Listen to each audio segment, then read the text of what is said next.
And I'm Lisa. And this is the Paid Media Playbook, where we talk to marketing professionals about their challenges, tactics, and triumphs. Join us here at Double Z Media for weekly conversations about media strategies for marketing leaders.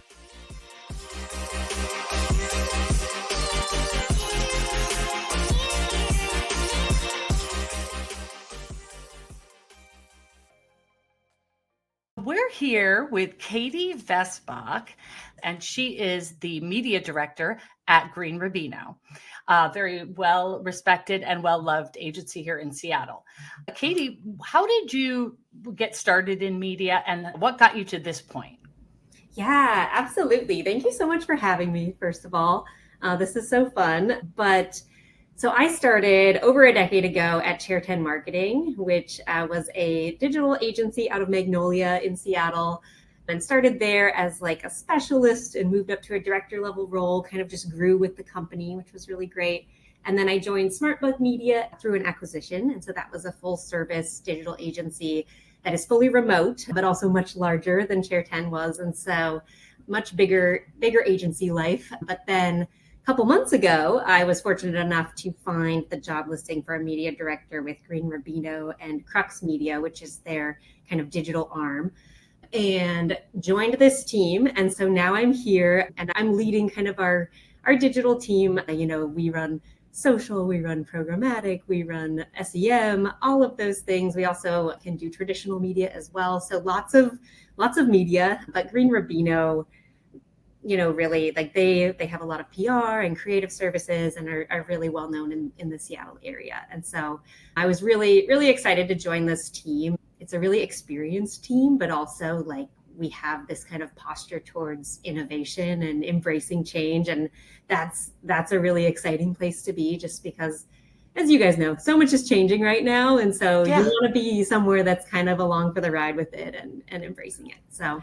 And do you feel like having a background in media, like even the people you work with traditional media, how that translates into digital, is that helpful? Definitely. I mean, all media really kind of, you have the same kind of foundational principles that you're using just to help a client achieve their goals. And so there's still a place for traditional media, in the mix. But of course, things on the digital side have just been growing and expanding. And so that's where most of my time is focused now. Likewise here. We put so much of our focus on digital, especially as TV's changing and becoming more digital every day, right? Yes. Yeah. The rise of CTV is real.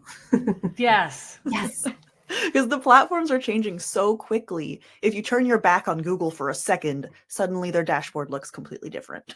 Yes, absolutely. I know. I remember when I would meet with like my Google Premier Partner team, there would be so many things changing. I would tell them, like, tell me the 2 or 3 things that are the most important. Like, tell me the big things, because I can't do it all. We have just, these 8 hours of working today, but what's the biggest one for me to know about? So that was a helpful framework for that. Yeah, I love when we had clients that were big enough to have that premier team.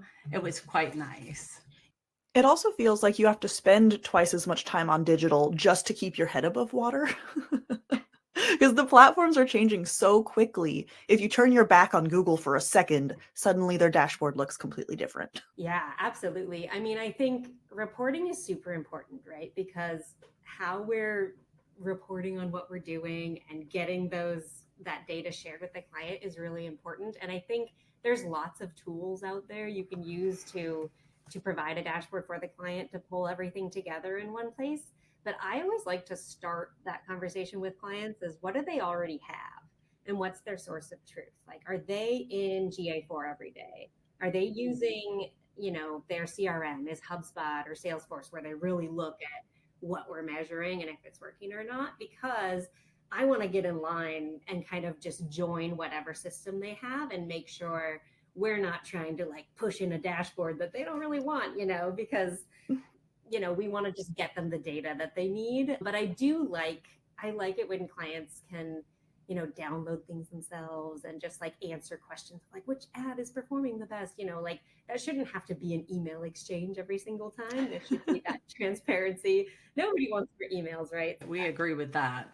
They want real-time information. Everything's changing so fast. And so, yeah, you can't just have like, a one snapshot once a month or something. You got to kind of give them more data. Well, you mentioned CRMs, and that's something we spoke about just briefly before we started recording, and how important that first-party data is, not just to collect, but to really understand how to leverage. Yes. Yeah, absolutely. So this is something where I feel like as like a marketing director, if I was in-house somewhere, there's so much changing right now. There's so much going on. You have a lot on your plate. But see, like getting your CRM organized and maximizing it is something you can do that's like, going to help everything else, right? And so, with cookies going away, first party data is just becoming more and more important.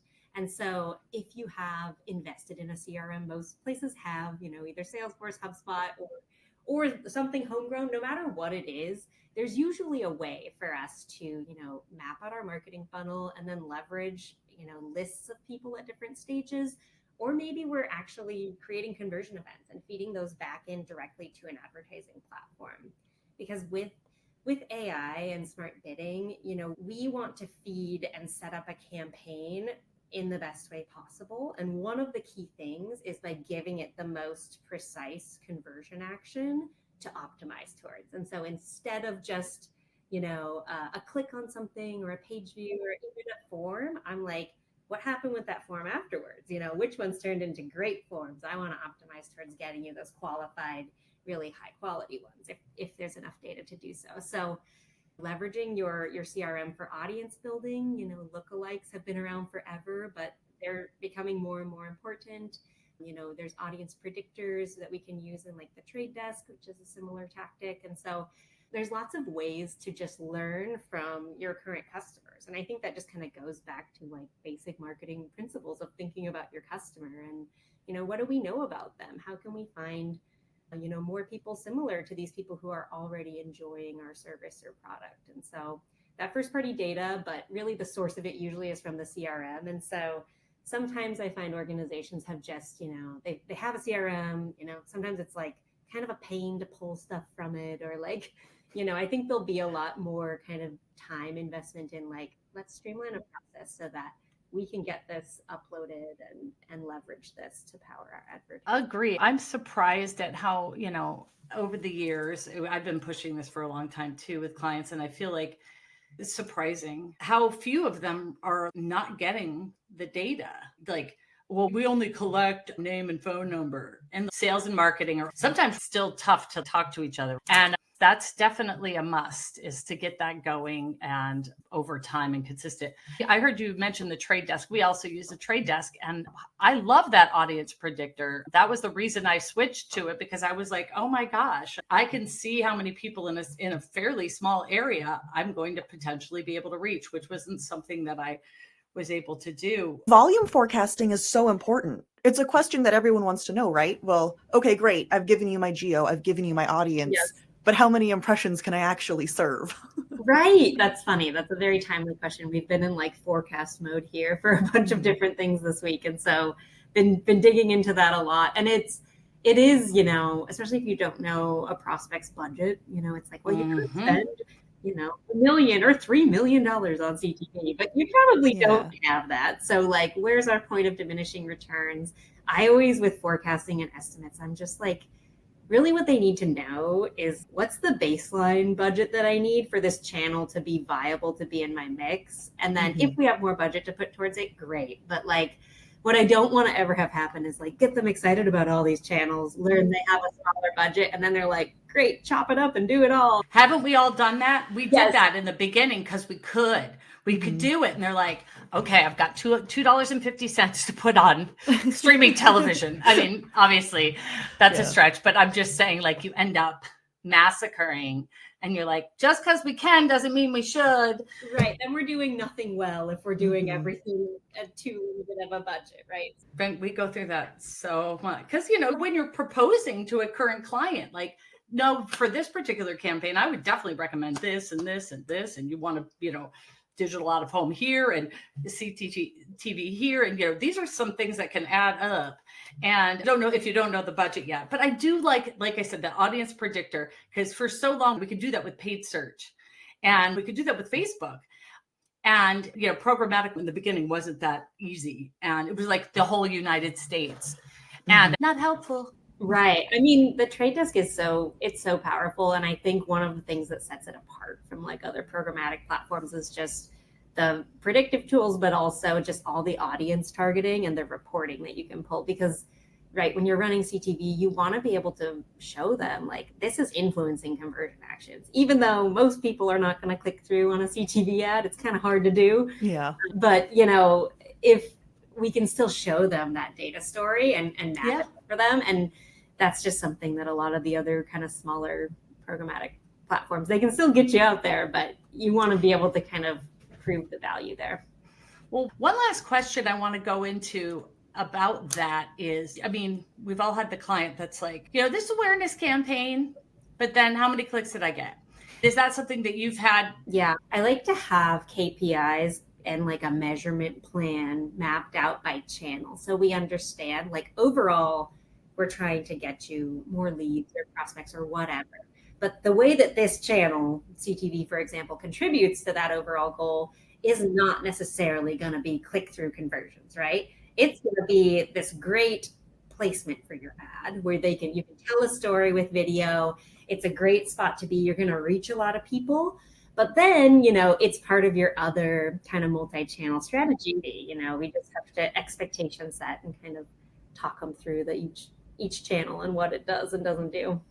And then sometimes you have to get, I hate to say creative with data, but when you're able to show like, hey, this month we didn't run CTV and your click-through rate on search dropped. Right. Like people are less likely to click on your ads if they don't know your brand, if they haven't seen you recently. And that's not, that's not as perfect tracking as you can get in Google Analytics and you can follow the user through every step. But there are indicators that you can sort of piece together for the bigger story. The more cookies goes away, I feel like we're going to have to do that. We're going to have to rely on paid search in some ways, because a lot of times that and retargeting might be the places that you see true conversion. Yeah, definitely. And search is kind of a nice barometer to have there down at the bottom of the funnel, because then, if they really are like, what is this media type? Turn it off. Or do we really need, like, let's add in CTV and see what it does. If you have branded search running, you can see like more people know your brand. Look at our branded search campaign and what's happening, or organic traffic through GA. There are ways to get at the measurement, even if it's not that perfect like GA4 flow chart that shows you that level of granularity. One quick wrap up before we let you go. If you could go back in time and give yourself at the beginning of your career one piece of advice, what would it be? Ooh, that's a good question. I like that question. I love talking to past Katie. What would I tell her? Gosh, I think honestly, this is not a like marketing tactic question or answer or anything, but like I think one of the key things is not being afraid to have really honest, direct conversations with your clients. Because I think early on in your career, or at least I was kind of like, I've got to make sure this client is happy all the time, and I've got to, deliver on these things they're asking me to do. And you're kind of like always trying to make it sound positive. And I think when you stop doing that, because I did stop doing that, and you just are like, hey, these are your goals. We're facing, what's going on in your industry, what's going on in the economy. We're all facing that together, but like, I'm an extension of your team, and we're going to put our heads together and have that kind of relationship with your client where like, don't be afraid. If something's not working, just be like, yeah, this is not working. We're not going to do it anymore.